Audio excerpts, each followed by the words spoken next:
Welcome back to Open Ranks. Chaplain Appleton is here today to talk to some of his Marines. Let's see what they have to say. What happens when our country does something that's against the Constitution? Okay. And so, as an example, where we butt those heads, what are some of the most common issues that you've seen Marines, sailors deal with?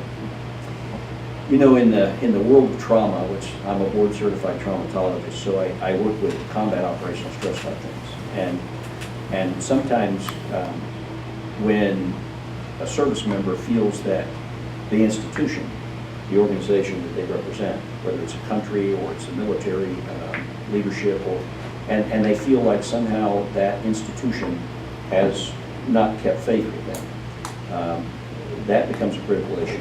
When you begin to lose faith in the organization or leadership, you no longer support it.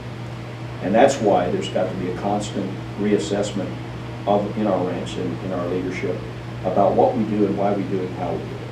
And sometimes we don't get it right, and we're human beings. But it's one of the ethoses of the Corps too, because if you go down that list, bearing, courage, decisiveness, dependability, endurance, enthusiasm, initiative, integrity. I think that integrity one is the critical factor. That the institution keeps faith with the Marine, and the Marine keeps faith with the institution. When that's in harmony, it's good. When it's not, it needs to be reconciled. What's the difference between Generation Y and the Greatest Generation? What's the biggest difference that you see?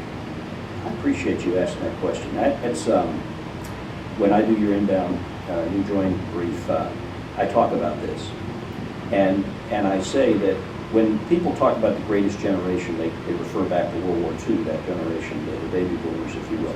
I think if this generation ever gets their arms around contextualization, what they do, where I say, never leave a battle buddy behind, and yet the challenges of seeing a divorce rate in first enlistment marriages being so high, if they could ever bridge that gap and see the consistency of that values across lines, including every aspect of their life, I think they have the potential to be the greatest generation there ever was. Well, in your service, sir, was definitely been all over the place all these years. Was there a moment that really stuck out at I want to say a particular moment in time where you felt like this was the most impactful thing?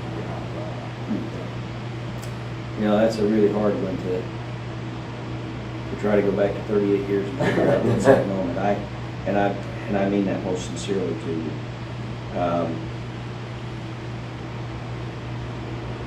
And there were many, but I think maybe one of the ones that sort of captured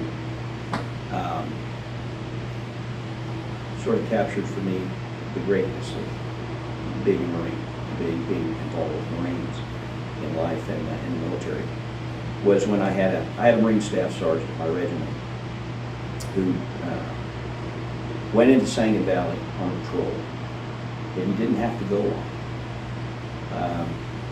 Before he went out the wire, I saw him, ran into him, talked to him for a few minutes, and he was going out with that squad, and his intent was, though I don't have to go, I want to go, because I might be able to help some of these Marines stay alive. He was an infantryman, and he was on the regimental staff. And unfortunately, they were ambushed. He stepped on an IED, and when they brought him into the battalion aid station and worked on him to save his life, to do the best they could, he died. But for me, it was the memory of that, of knowing here was a man that was willing to put himself out there, even when he didn't have to. Even though he wore the uniform and it wasn't his patrol, he was willing to put something out there above and beyond in order for him to help his fellow Marine. For me, I don't know any environment in the world that's like that. I don't know any place where there's a greater honor to serve.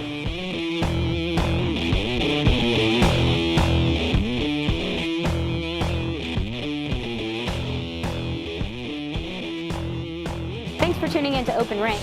Make sure to follow us on Facebook to stay up to date on everything going on around the MLG.